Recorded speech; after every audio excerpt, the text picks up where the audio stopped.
আসসালামু আলাইকুম ওয়া রাহমাতুল্লাহি ওয়া বারাকাতুহু। বিসমিল্লাহির রহমানির রহিম।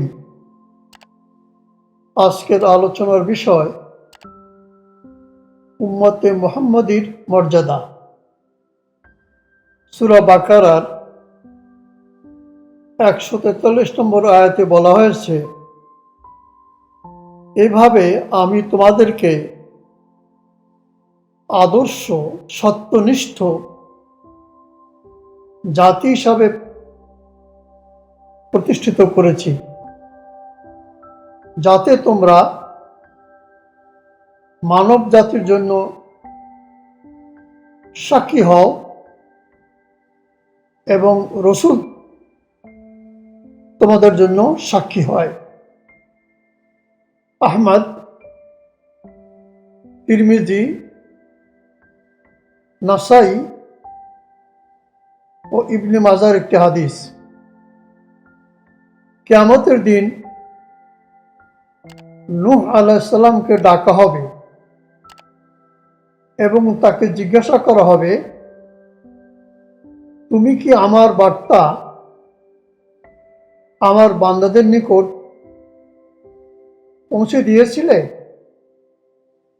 তিনি বলবেন, হ্যাঁ প্রভু, আমি পৌঁছে দিয়েছি। অতঃপর তার উম্মতকে ডাকা হবে এবং তাদেরকে জিজ্ঞাসা করা হবে, নূহ কি তোমাদের নিকট আমার বাণী পৌঁছে দিয়েছিল? তারা স্পষ্টভাবে অস্বীকার করবে এবং বলবে, আমাদের নিকট কোনো ভয় প্রদর্শক আসেননি। তখন নূহ আলাইহিস সালামকে বলা হবে, তোমার উম্মত তো অস্বীকার করছে, সুতরাং তুমি সাক্ষী হাজির করো। তিনি বলবেন, হ্যাঁ, মুহাম্মদ সাল্লাল্লাহু আলাইহি সাল্লাম ও তার উম্মত আমার সাক্ষী। এই জন্যই আল্লাহ তাআলা বলেছেন, আমি তোমাদেরকে আদর্শ সত্যনিষ্ঠ জাতি বানিয়েছি। রাসূল সাল্লাল্লাহু আলাইহি সাল্লাম বলেন, ওয়াসাত অর্থ আদল ও ন্যায় নীতি সম্পন্ন। নূহ আলাইহিস সালাম তার প্রতি প্রেরিত বাণী যথাযথ পৌঁছিয়েছে, তার সাক্ষী হিসাবে তোমাদেরকে ডাকা হবে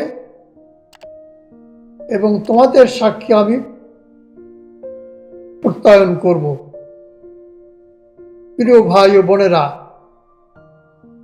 আল্লাহ ও তার রসুলের পথ ঠিকঠাক মতো পালন করার অর্থই হল সঠিক সাক্ষ্য দেওয়া। আল্লাহ আমাদেরকে সত্য ও ন্যায়ের সাক্ষী দেওয়ার তৌফিক দান করুন। আমিন। আসসালামু আলাইকুম ওয়া রাহমাতুল্লাহি ওয়া বারাকাতুহু।